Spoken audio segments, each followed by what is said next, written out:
Les Indiens du Montana racontent qu'avant ce monde que nous connaissons, il y en eut un autre, beaucoup plus difficile à vivre que le nôtre.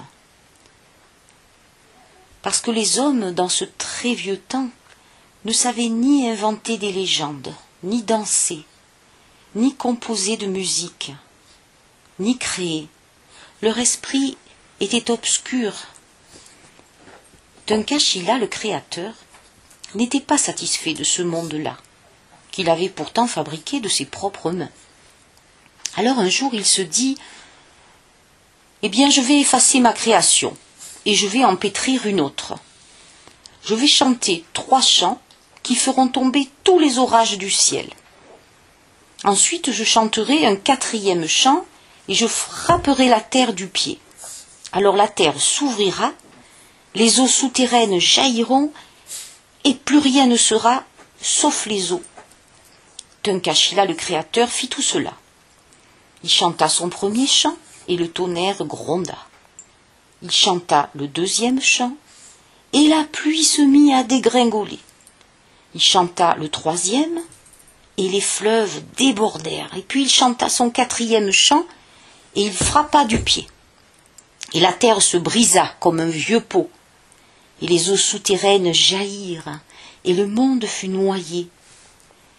Alors Tunkashila se laissa dériver sur l'eau, assis sur sa tabatière, en fumant son calumet. Parce que c'étaient les objets sacrés dont il ne se séparait jamais, sa tabatière et son calumet. Et il se laissa porter ainsi, par les vagues et par le vent. De ci, de là, il n'y avait plus d'hommes, il n'y avait plus d'animaux. Il n'y avait plus le moindre grain de terre sur cet océan silencieux. Seul un oiseau survivait encore, Kangui, le corbeau. Mais il était fatigué, le corbeau. Il ne savait plus où se poser. Sur l'océan, il volait en vastes cercles au-dessus de Tunkashila, le créateur. Et il lui criait « Grand-père, je vais mourir !» Mes ailes ne me portent plus. Grand-père Tunkashila, fabrique-moi une terre ferme où je puisse me reposer. Tunkashila tira quelques bouffées de son calumet en regardant le ciel, et puis il pensa « Le moment est venu d'ouvrir ma tabatière. » Et il ouvrit sa tabatière et il en sortit un canard tout noir. Et il dit à ce canard « Plonge au fond des eaux et rapporte-moi une motte de terre. » Le canard plongea, et au bout d'un long moment, il reparut sur les vagues. « Je suis épuisé, j'ai failli mourir, j'ai plongé, plongé, plongé encore, mais je n'ai pu toucher le fond. Cet océan est bien trop profond. » Alors Tunkashila fit sortir une loutre, puis un castor de sa tabatière. L'un après l'autre, il leur ordonna de plonger pour aller chercher une poignée de boue. La loutre plongea, elle revint bredouille comme le canard noir. Le castor plongea, il revint aussi bredouille que la loutre. Alors le créateur, du fond de sa tabatière, tira une tortue. La tortue plongea à son tour.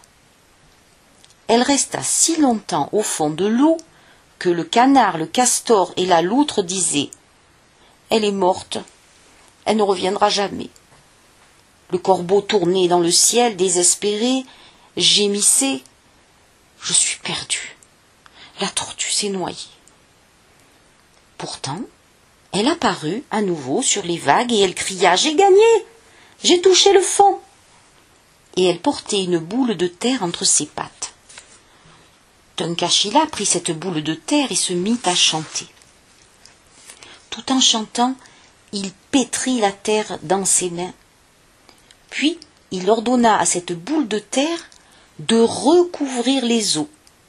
Et la terre recouvrit les eaux. Alors le Créateur réfléchit et se dit « L'eau sans la terre ne fait pas un monde vivable, mais la terre sans eau non plus. ma création est d'une grande tristesse. Il se mit à se lamenter sur sa création, à pleurer tellement que ses larmes ont ruisselé sur la terre, faisant naître des fleuves, des rivières, des lacs, des océans. Tunkashila, voyant cela, se sentit apaisé, et il dit « Ah, voilà qui est mieux !» Alors de sa tabatière, il a sorti toutes les espèces d'animaux, d'oiseaux, de plantes, et il les a semés partout sur ce monde nouveau.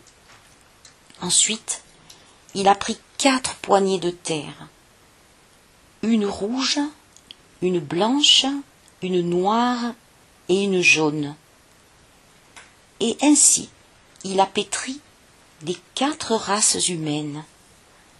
Enfin, il a dit aux hommes, « Écoutez-moi bien, mes enfants, au commencement des temps, j'ai fait le premier monde.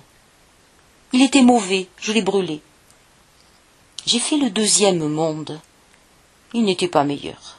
Je l'ai noyé. Maintenant, je vous donne le 3e monde.